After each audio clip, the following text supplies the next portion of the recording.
Hello दोस्तों, आरोही learning classes में मैं आपका स्वागत करता हूं। बहुत अब मैथ और इंटरमीडिएट का फिजिक्स पढ़ लिए, अब थोड़ा कुछ इंजीनियरिंग का पढ़ते हैं। ऐसे भी पढ़ाने में मज़ा नहीं आ रहा था और लग रहा था कि क्या पढ़ा रहे हैं बच्चों को। चलिए अब कुछ शुरू करते हैं।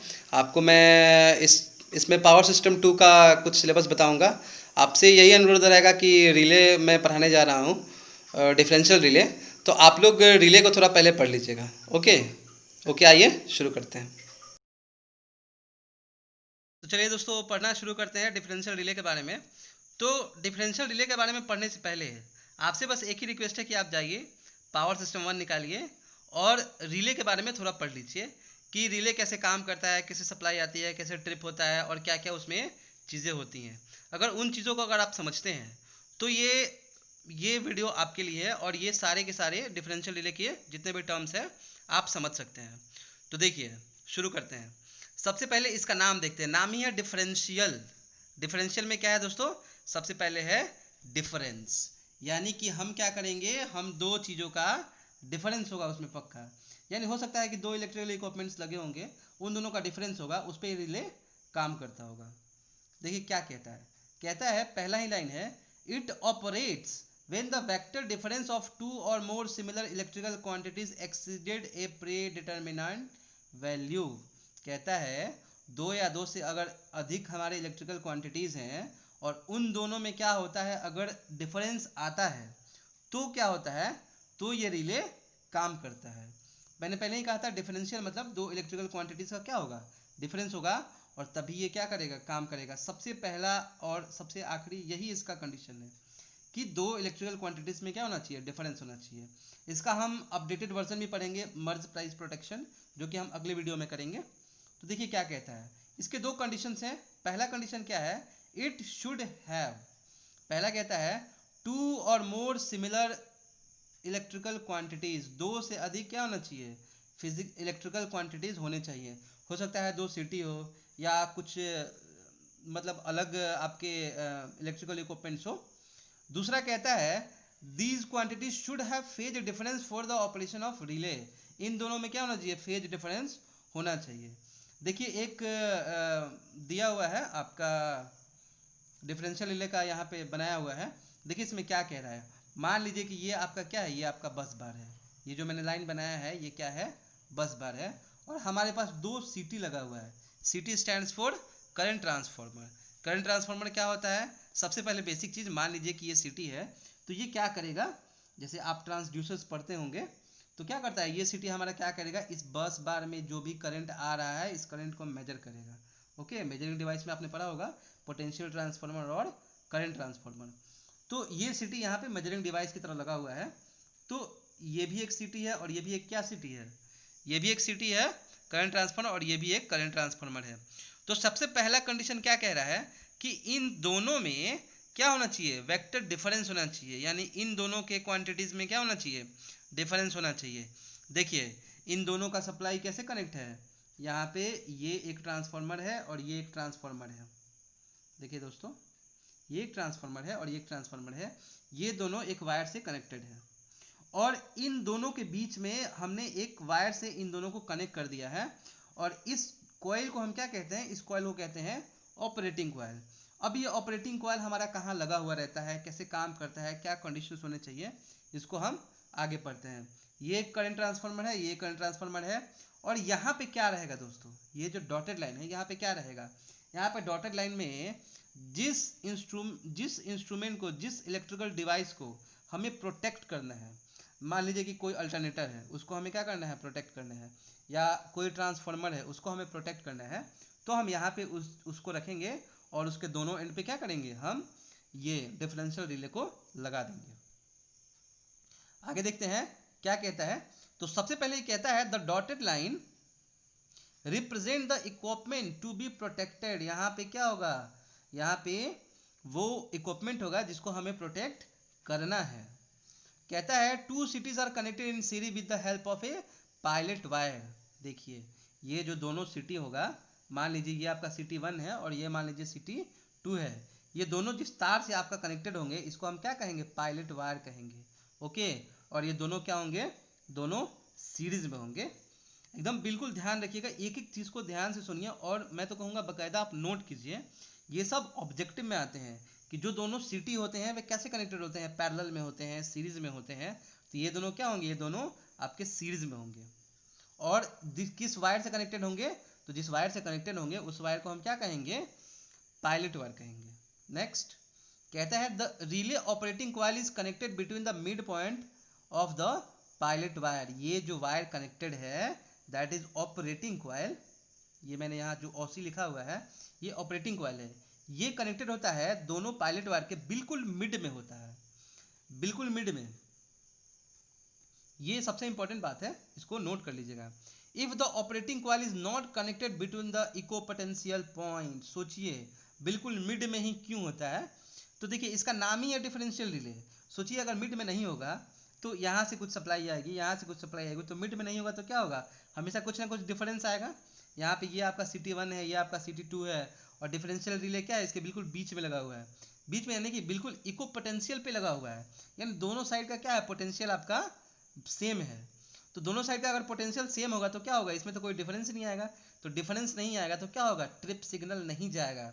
तो ट्रिप सिग्नल नहीं जाएगा तो अच्छी बात है हमारा, तो ट्रिप सिग्नल तो तभी जाना चाहिए ना जब फॉल्ट हो। अगर नॉर्मल कंडीशन में भी आपका ट्रिप सिग्नल जाएगा तब तो इक्विपमेंट चल ही नहीं पाएगा।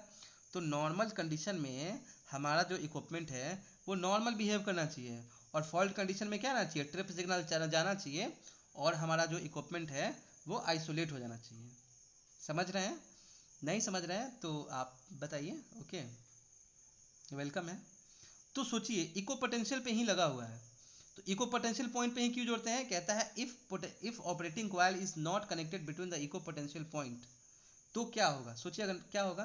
तो मैंने आपको बताया ना कि क्या होगा, हमेशा दोनों का डिफरेंस आएगा। सोचिए CT1 से कुछ करंट आ रहा है, CT2 से कुछ करंट आ रहा है, तो दोनों के करंट में डिफरेंस आएगा, तो ये तो ट्रिप सिग्नल दे देगा ना इक्विपमेंट को, तो इक्विपमेंट तो ऑटोमेटिक आइसोलेट हो जाएगा। तो फॉल्ट आया भी नहीं और इक्विपमेंट आइसोलेट भी हो गया, तो this is not the desire condition. तो हमें इन चीज़ों से बचना है, इसलिए जो हमारा पायलट वायर होगा उसको हम क्या करेंगे, उन दोनों के मिड में कनेक्ट करेंगे। इंटरव्यू में भी आता है, एकदम याद कर लीजिए। There will be difference current between the operating coil of the relay and this may result in false operation of the relay. Okay, क्या होगा अगर हम मिड में कनेक्ट नहीं करेंगे तो क्या होगा, नॉर्मल कंडीशन में भी आपका सिग्नल जाता रहेगा और क्या होगा, फॉल्स ऑपरेशन आएगा। नेक्स्ट कहता है even though the current through each city is same the burden on the two cities unequal. सोचिए दोनों में क्या हो रहा है, अगर मान लेते हैं कि ये आपका इको पोटेंशियल पे नहीं है, यहाँ पे क्या है, ये मान लीजिए कि आपका ये जो पायलट वायर है ये आपका यहाँ मिड में ना कनेक्ट करके यहाँ है, तो सोचिए ये दोनों में करंट सेम आ रहा है, लेकिन फिर भी पोटेंशियल डिफरेंस क्या है, पोटेंशियल डिफरेंस दोनों के बीच का तो अलग अलग होगा। तो इस पे अलग लोड पड़ेगा, इस पर अलग लोड पड़ेगा। नॉर्मल कंडीशन में भी क्या हो रहा है, सिटी पे हमारा बर्डन आ रहा है, तो वो तो नहीं आना चाहिए, वो तो फॉल्ट केस में ही आना चाहिए। तो इसलिए हम क्या करेंगे, इक्वल पोटेंशियल पे रखते हैं, यानी बराबर पोटेंशियल पे रखते हैं। नेक्स्ट देखते हैं, this cause the heavy loaded CT to saturate during through external fault. क्या कहता है, जैसे सोचिए अगर इको पोटेंशियल पे नहीं होगा तो क्या होगा कि जब हमारा एक्सटर्नल फॉल्ट आएगा, तो जब एक्सटर्नल फॉल्ट आएगा तो एक जो सिटी है वो जल्दी सैचुरेट हो जाएगा, और एक जो सिटी है वो क्या होगा, वो देर से सैचुरेट होगा। कहता है causing dissimilarity in the characteristics of two CTs, मतलब अलग अलग टाइम पे सैचुरेट होगा, तो इससे क्या होगा, माल फंक्शन होगा। कभी आपका फॉल्स सिग्नल कभी आपका फॉल्स सिग्नल आ जाएगा, कभी आपका सिग्नल पहले ही आ जाएगा। मतलब जो एक्यूरेट आपका सिग्नल आना चाहिए, जो ट्रिप सिग्नल आना चाहिए, वो आपका नहीं आएगा। इसलिए हम क्या करेंगे, हमेशा उसको इको पोटेंशियल पे ऐड करेंगे। हमेशा कोशिश करेंगे कि क्या करें, आपका बिल्कुल बीच में ऐड करें।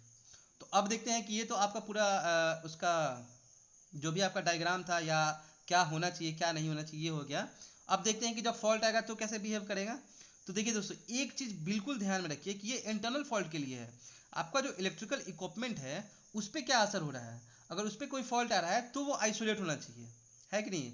अब सोचिए कोई जैसे जो इक्विपमेंट है उससे जो बस बार आगे जा रहा है, जैसे अल्टरनेटर है, मान लीजिए कि आपका अल्टरनेटर है, यहाँ से क्या हो रहा है, यहाँ से आप बिजली बना के और बस बार में दे रहे हैं। मान लीजिए यहाँ पे आपका अल्टरनेटर है, ये तो आपका बस बार से बिजली यहाँ जा रहा है, आप सब स्टेशन में दे रहे हैं। तो मान लीजिए कि अगर एक्सटर्नल फॉल्ट हो जाए, जो बस बार जा रहा है, बस बार भी तो गिर सकता है। मान लीजिए फॉल्ट हो जाए, सिंगल लाइन टू ग्राउंड हो जाए, या लाइन टू लाइन फॉल्ट हो जाए, कोई भी फॉल्ट हो सकता है, या मतलब आपने फॉल्ट तो नहीं पढ़ा होगा, पावर सिस्टम 2 में इसके आगे है। तो कोई भी फॉल्ट आ जाता है, एक्सटर्नल फॉल्ट, आइदर मतलब इंटरनल फॉल्ट नहीं होता है, एक्सटर्नल फॉल्ट होता है, तो उस केस में ये रिले काम करना चाहिए कि नहीं करना चाहिए, सोचिए, कमेंट कीजिए। नहीं, एक्सटर्नल फॉल्ट में ये आपका रिले काम नहीं करना चाहिए, इंटरनल फॉल्ट के लिए है। तो देखिए इस डायग्राम में मैंने दिखाया है differential relay protection during fault. अभी जब फॉल्ट हो रहा है तो ये आपका रिले कैसे काम करेगा, यहाँ देखिए कह रहा है, देखिए यहाँ पे क्या है, यहाँ फिर मैंने 2 सिटी बना दिया, एक सिटी यहाँ पे है और एक सिटी यहाँ पे है, और फॉल्ट क्या हो रहा है, यहाँ हो रहा है, फॉल्ट यहाँ हो रहा है। तो सोचिए जब फॉल्ट यहाँ पे होगा तो क्या इन दोनों के बीच में कोई डिफरेंस आएगा, बिल्कुल नहीं आएगा। क्यों, क्योंकि यहाँ से जो करंट फ्लो कर रहा था और यहाँ से जो करंट फ्लो कर रहा था वो तो बिल्कुल सेम है, तो बिल्कुल सेम है, तो कोई डिफरेंस नहीं आएगा, और कोई डिफरेंस अगर नहीं आएगा तो ये आपका रिले भी काम नहीं करेगा। तो ये मैंने यहाँ पे लिखा है, when the fault is outside the zone of the protection it is known as external fault। ये क्या है, ये जो फॉल्ट है ये आपका इस पूरे सेट से क्या है, बाहर है, तो बाहर है तो इसको हम क्या कहेंगे, इसको हम बोलेंगे एक्सटर्नल फॉल्ट। देखिए तो कहता है in case of fault in the circuit between the two cities the relay must operate. अगर फॉल्ट आपका इन दोनों सिटी के बीच में है तो हमारा रिले तो ऑपरेट करना चाहिए, लेकिन अगर एक्सटर्नल है तो एक्सटर्नल पे ऑपरेट नहीं करना चाहिए। Next, in case the fault is outside this zone the relay should not operate. एक एक लाइन बहुत इंपॉर्टेंट है, आप नोट कीजिए, लिख लीजिए, ऑब्जेक्टिव में बार बार पूछा जाएगा, चीज़ों को घुमा के पूछा जाएगा, आप बिल्कुल तैयार रहिएगा। Such protection is known as unit protection. देखिए क्या है, ये जो आपका पूरा का पूरे रिले का सेट है ये तो बस एक इस ड्राइव के लिए है, पूरे सिस्टम के लिए तो है नहीं, जो ड्राइव हम इसके बीच में यूज़ कर रहे हैं इसके लिए है, तो इसके लिए हम इसे कहते हैं यूनिट प्रोटेक्शन। पावर सिस्टम 1 में आपको पढ़ना है यूनिट प्रोटेक्शन के बारे में, तो इसे हम कहते हैं यूनिट प्रोटेक्शन। तो नेक्स्ट देखते हैं, कहता है the current flowing through the primary of two CT is same. वही मैंने कहा था, क्योंकि डिफरेंस तो दोनों में आ नहीं रहा है, इसके सिटी से जो आपका जो करंट फ्लो करेगा और इधर जो आएगा और यहाँ से जो करंट फ्लो करेगा वो तो दोनों सेम रहेगा, तो सेम रहेगा तो डिफरेंस आएगा, डिफरेंस तो आएगा नहीं। i1 माइनस i2 करेंगे, मान लीजिए यहाँ से i1 फ्लो कर रहा है और यहाँ से i2 फ्लो कर रहा है, तो i1 माइनस i2 का अगर कोई वैल्यू आएगा तभी तो ये ऑपरेट करेगा। अगर i1 माइनस i2 का वैल्यू 0 है तो ये तो ऑपरेट ही नहीं करेगा, तो ऑपरेट नहीं करेगा। तो एक्सटर्नल फॉल्ट में क्या हो रहा है, देखिए दोनों सिटी के प्राइमरी से जो करंट फ्लो कर रहा है वो तो सेम है, इसलिए क्या होगा, इसलिए जो रिले होगा वो ऑपरेट नहीं करेगा। If the two CTs have identical behaviour for all faults current the secondary current are same, यही कहा हुआ है, therefore the difference current is 0 through the operating coil so the relay will not operate, मतलब relay operate आपका नहीं करेगा। Okay ठीक है दोस्तों, तो इस वीडियो में इतना ही। अब हम अगले चैप्टर में मर्ज प्राइस प्रोटेक्शन के बारे में पढ़ेंगे, और आप लोग प्लीज़ बताइए कि आपको वीडियो कैसा लगा, और देखिए लाइक कीजिए, सब्सक्राइब कीजिए। अगर आप वीडियो को जितना शेयर करेंगे, वीडियोस आपको पसंद आएंगी तो मुझे भी मोटिवेशन मिलेगा, मैं वीडियोस और बनाऊंगा। ओके, और ऐसे भी मैं जॉब में हूँ तो मुझे उतना टाइम मिलता नहीं है, इसलिए कम वीडियोस आती हैं। तो ठीक है दोस्तों, ओके, गुड बाय, मिलते हैं नेक्स्ट वीडियो में।